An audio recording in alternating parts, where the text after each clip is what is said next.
తాకట్లో ఉన్న బంగారాన్ని విడిపించి ఆ రోజున మార్కెట్ ధర కట్టి మిగిలిన డబ్బును మీకు అందిస్తుంది కొమ్మూరి గోల్డ్. శ్రీమాత్రే నమః. శ్రీ గురుభ్యో నమః. ద్వాదశ రాసుల వారికి సంబంధించి మే 1 నుండి 15వ తారీఖు వరకు ఎలా ఉండబోతుంది అని ఇప్పుడు మనం తెలుసుకుంటున్నాము.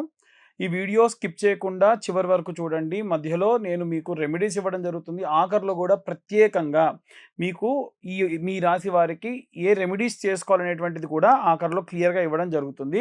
ముఖ్యంగా మనకు ఈ యొక్క కుండలి చూసుకున్నట్టయితే మేషం నుంచి ప్రారంభమై మేషం, వృషభం, మిథునం, కర్కాటకం, సింహం, అలాగే కన్యా, తుల, వృశ్చికం, ధనుస్సు, మకర, కుంభ, మీనం, ఇలా మనకి మేషం నుండి ప్రారంభమై గ్రహ సంచారాలు, ఇప్పుడు మేషంలో శుక్రగ్రహ సంచారం ఇలా ఉంటే ఏమవుతుందని ఇన్ డీటెయిల్డ్గా ఇప్పుడు మనం గోచారం గురించి మాట్లాడుకోవడం జరుగుతుంది. కుంభరాశి వారికి సంబంధించి మే 1 నుండి 15 వరకు ఎలా ఉండబోతుందనే విషయాన్ని తెలుసుకుందాం.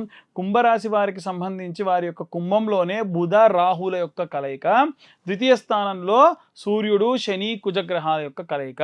మనకు కుంభరాశి గురించి మాట్లాడుకుంటే మొదటి నుండి కూడా కుంభరాశిలో విపరీతమైనటువంటి మిశ్రమ ఫలితాలని ఎదుర్కొని ఎన్నో డక్కాముక్కీలు తిని ఇక్కడి దాకా వచ్చారు. ముఖ్యంగా విద్యార్థి దశలో ఉన్నటువంటి వారికి సంబంధించిన విషయానికి వస్తే పంచమంలో గురుగ్రహ సంచారం కొంత పాజిటివ్ రిజల్ట్ ఇస్తుంది. పంచమంలో గురువు విశేషమైనటువంటి సత్ఫలితాలని ఇస్తాడు. అనుకున్న పనులన్నీ కూడా పూర్తి చేస్తాడు. విద్యార్థులు, గృహిణులు, అలాగే ఉద్యోగస్తులు ఇవన్నీ కూడా మీరు అనుకున్న రేంజ్ వరకు కూడా వెళ్ళి పనులన్నీ పూర్తి చేయడం వరకు చేస్తారు. కానీ కొన్ని రకాలైనటువంటి పరిస్థితులలో మీరు ఏమీ చేయకుండా ఐడల్గా ఉండాల్సినటువంటి పరిస్థితి కూడా రావచ్చు. కాబట్టి జాగ్రత్తగా ఉండండి. అలాగే పొలిటికల్ లీడర్స్కి సంబంధించి ద్వితీయంలో సూర్యుడు శనితో కలిసి ఉండడం వలన రాజకీయ నాయకులకు ఇబ్బంది, అలాగే విపరీతమైన కోర్ సబ్జెక్ట్స్ చేసే వాళ్ళకి ఇబ్బంది, రైతులకు ఇబ్బంది, ప్రతికూల పరిస్థితులు ఎక్కువగా గోచరిస్తూ ఉన్నాయి. అనుకున్న స్థాయికి మీరు పనులేవి కూడా చేయలేరు. అనుకున్న పనులన్నీ కూడా పెండింగ్ పడడం కూడా జరుగుతూ ఉంటాయి. వీరి యొక్క రాశిలోనే రాహువు, బుధుడు కలిసి ఉండడం వలన వ్యాపారంలో ఇబ్బందులు రావచ్చు. వ్యాపారస్తులు విశేషమైనటువంటి నష్టాన్ని చవిచూసేటువంటి అవకాశం ఉంది. రాహుగ్రహ సంచారం కూడా చేయడం వల్ల నమ్మకూడని వాళ్ళని నమ్మడము, నమ్మాల్సినటువంటి వాళ్ళని నమ్మకుండా ఉండడం లాంటివి జరగవచ్చు. ఇవన్నీ కూడా వచ్చేటువంటి విపరీతమైనటువంటి ధోరణితో కూడినటువంటి విషయములు. అలాగే ఈ యొక్క కుంభరాశి వారికి సంబంధించి సప్తమంలో ఉన్నటువంటి కేతుగ్రహ సంచారం వలన సప్తమాధిపతి వీరికి తృతీయంలో ఉన్నారు. కానీ సప్తమ స్థానంలో పాపగ్రహ సంచారం ఉన్న కారణం చేత భార్యాభర్తల మధ్యలో గొడవలు తారాస్థాయికి వెళ్ళొచ్చు. అసలు అనుకోని అనవసరమైనటువంటి విషయాల గురించి గొడవ పడడం కూడా జరగవచ్చు. వీలైనంత వరకు కూడా భగవతారాధన చేయడం, భగవంతుణ్ణి నమ్ముకోవడము, నిత్య పారాయణాలు, నైమిత్తిక కర్మలు చేయడం మనకు ఎన్నో రకాలైనటువంటి సత్ఫలితాలను ఇస్తుంది. కాబట్టి ఈ రాశిలో ఉన్నటువంటి వాళ్ళు విశేషమైనటువంటి దోషములు పోగొట్టుకోవడానికి గతంలోనే మనము శనిగ్రహానికి సంబంధించి పోయిన వారంలో నేను క్లియర్గా చెప్పడం జరిగిందన్నమాట. తల్లిదండ్రుల యొక్క పాదములు కడిగి ఆ యొక్క మట్టంతా కూడా జల్లెడ చేసుకొని బొట్టుగా ధరించడము, శనిదోష సంబంధితమైనటువంటి వాటికి ఇదే మన ఛానల్లో ఎన్నో రకాలైనటువంటి రెమెడీస్ కూడా చెప్పడం జరిగింది. వీలైతే అవన్నీ కూడా మీరు చూసి ఆ యొక్క రెమెడీస్ ద్వారా విశేషమైనటువంటి శనిగ్రహ సంభావిత దోషముల నుండి బయటపడవచ్చు. ఇక అందరూ కూడా విశేషంగా ఈ యొక్క జాతక ఫలితాలకు గోచారానికి సంబంధించి మనం చెప్పుకున్నాము.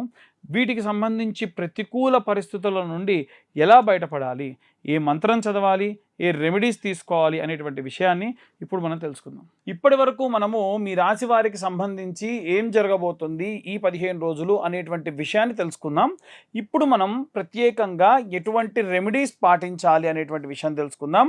ముఖ్యంగా చూసుకున్నట్టయితే ఈ రాశి వారికి సంబంధించి విద్యార్థి దశలో ఉన్నటువంటి వారు నిత్యము కూడా వీలైనంత వరకు మనకి సరస్వతి ఆకు పొడి అనేటువంటిది దొరుకుతుంది, లేదా సరస్వతి లేహ్యం దొరుకుతుంది. నిత్యము కూడా వీలైతే ఒక దానిమ్మ ఆకు లేదా తమలపాకులో కొంచెం అంతా అమ్మవారికి నైవేద్యంగా పెట్టి పిల్లలతోని శ్రీమాత్రే నమః అని 11 సార్లు జపించి దాన్ని తినడం వల్ల విశేషంగా సరస్వతి కటాక్షము, వాక్శుద్ధితో వాగ్దేవి యొక్క సంపూర్ణ కృప లభిస్తుంది. అలాగే గృహిణులు ఎవరైతే ఉంటారో, అంతకుముందు నేను చాలాసార్లు చెప్పాను, మళ్ళీ కూడా అదే చెప్తాను, సంవత్సర కాలంలో 10,000 సార్లు శ్రీమాత్రే నమః అనేటువంటి జప సంఖ్య సంఖ్య పూర్తి కావాలి. వీలైనంత వరకు మీరు ఆ జపం చేయండి, చాలా మంచిది.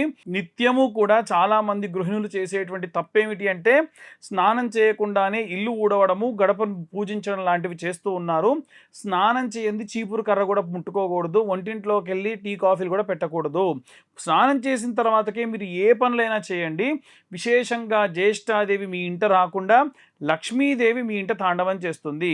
లేవగానే మీరు పడుకున్నటువంటి పక్క బట్టలు మడతపెట్టడం కానివ్వండి, ఇంట్లో ఎప్పుడు శుచి శుభ్రతతో ఉండడం కానివ్వండి, మంచి మాటలు వినిపించడం కానివ్వండి, ఎప్పుడూ కూడా ఇంట్లో మంచి వాసన వచ్చేటట్టుగా చూసుకోండి. విశేషమైనటువంటి సత్ఫలితాలు పొందుతారు. ఇంట్లో ఉన్నటువంటి యజమాని బాగుండాలి అంటే నిత్యం అన్నదానం చేయాలి. పూర్వం నిత్యం అన్నదానం చేసేవాళ్ళు ఇప్పుడు చేయలేరు. కాబట్టి ప్రతిరోజు మీరు వండుకునేటువంటి బియ్యంలో మొట్టమొదటి పిరికెడు బియ్యం తీసి ఒక కొత్త డబ్బాలో వేయండి. 2 నుండి 3 నెలల తర్వాతకి ఎక్కడ మీకు అన్నదానం జరిగినా బియ్యం తీసుకెళ్ళి ఇవ్వండి. అప్పుడు రోజు మీరు అన్నదానం చేసినటువంటి ఫలితం మీ ఖాతాలో వేయడం జరుగుతుంది. అలాగే ఎవరైతే ఉద్యోగం చేసేటువంటి వాళ్ళు ఉన్నారో, ప్రభుత్వ ఉద్యోగం చేసేటువంటి వారైతే గనక నిత్యము సూర్యోదయాన్ని చూడాలి.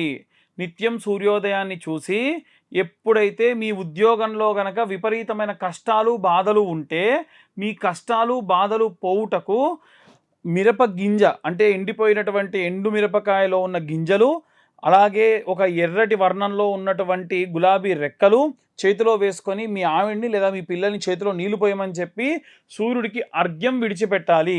ఆ అర్ఘ్యం విడిచిపెట్టేటప్పుడు భానవే నమః, ఆదిత్యాయ నమః, సూర్యాయ నమః, సప్తాశ్వరద మారూఢాయ నమః, ప్రచండాయ నమః, అలా సూర్యుడికి సంబంధించినటువంటి ఆదిత్య, ఇలా సూర్యుడికి సంబంధించినటువంటి అరుణ, ఆదిత్య, సూర్య, ఈ 7 నామాలు కూడా చదవడం మంచిది.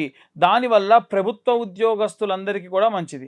ఇక సాధారణంగా ప్రైవేట్ ఉద్యోగం చేసేటువంటి వాళ్ళు నిత్యము కూడా దక్షిణామూర్తికి సంబంధించిన స్తోత్రము, అలాగే హనుమాన్ చాలీసా పారాయణ చేయండి. ఎందుకంటే ఎక్కడో ఏ దేశంలోనో ఇబ్బంది జరిగితే మీ ఉద్యోగానికి ఎఫెక్ట్ అవుతుంది. ఆ యొక్క ప్రాజెక్టులు రాకపోవడం, మిమ్మల్ని ఉద్యోగంలో నుంచి తీసేయడం, అలాంటి ఇబ్బందులు అవుతాయి. ఇవన్నీ కూడా దక్షిణామూర్తి హనుమంతుల వారు చూసుకుంటారు. కాబట్టి నిత్యం మీరు ఆ యొక్క పారాయణ చేయడం మంచిది.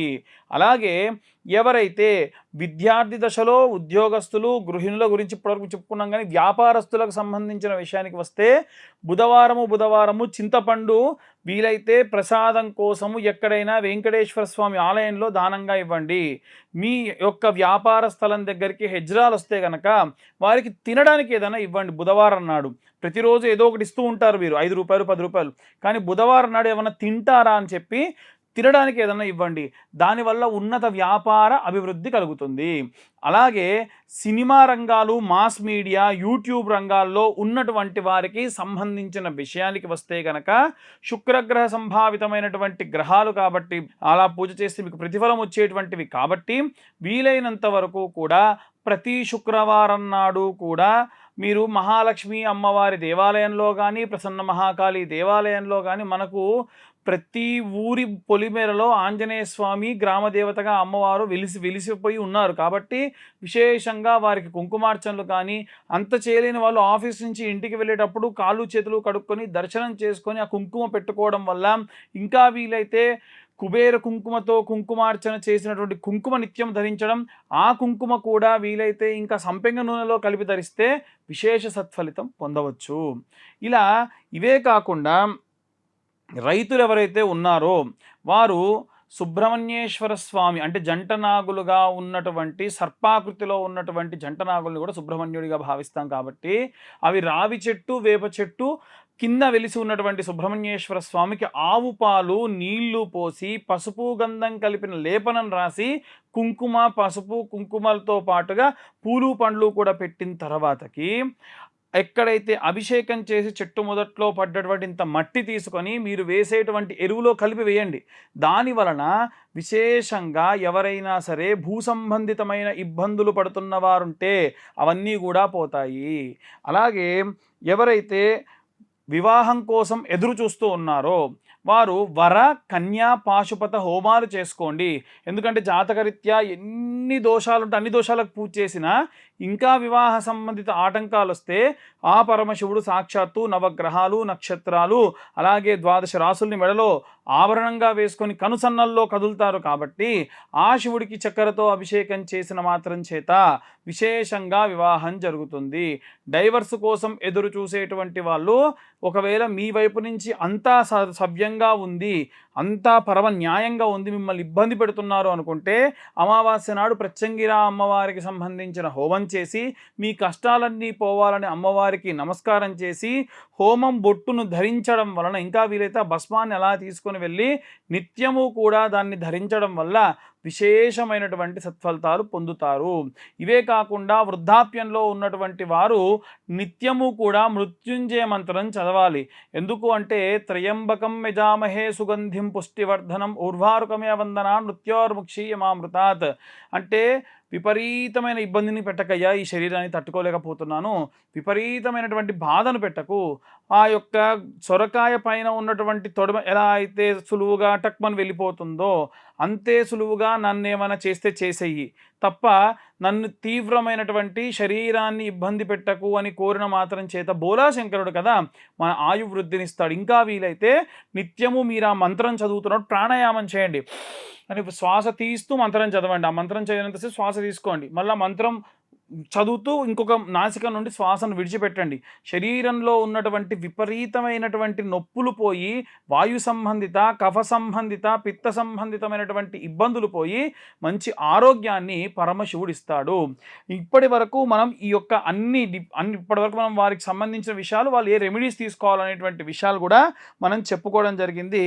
కాబట్టి ఇవన్నీ కూడా ఇప్పుడు పాశుపత హోమాలు లాంటివి నిత్యము కూడా నేనే స్వయంగా చేయడం జరుగుతుంది. ఆసక్తి కలవారు కింద ఉన్న నెంబర్కు కాంటాక్ట్ చేయొచ్చు.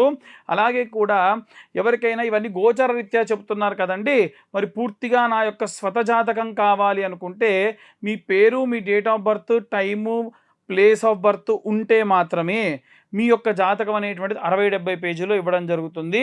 ఆసక్తి కలవారు కింద ఉన్న నెంబర్కు కాంటాక్ట్ చేయొచ్చు. వివాహం కోసం పూజలేమీ చేయించలేము, కానీ మీ యొక్క వివాహానికి సంబంధించి సంబంధాలు కావాలంటే కింద ఉన్న నెంబర్కు కాల్ చేసి రిజిస్టర్ చేసుకుంటే నేను నిత్యం ప్రతి నెల కూడా చేసేటువంటి పూజలకు నా దగ్గరకు వచ్చేటువంటి సంబంధాలు కూడా ప్రతి 45 రోజులకు ఒకసారి డేటాను నేను ఇవ్వడం జరుగుతుంది. ఆసక్తి కలవారు కింద ఉన్న నెంబర్కు కాంటాక్ట్ చేయొచ్చు. సర్వే జనా సుఖినో భవంతు. స్వస్తి.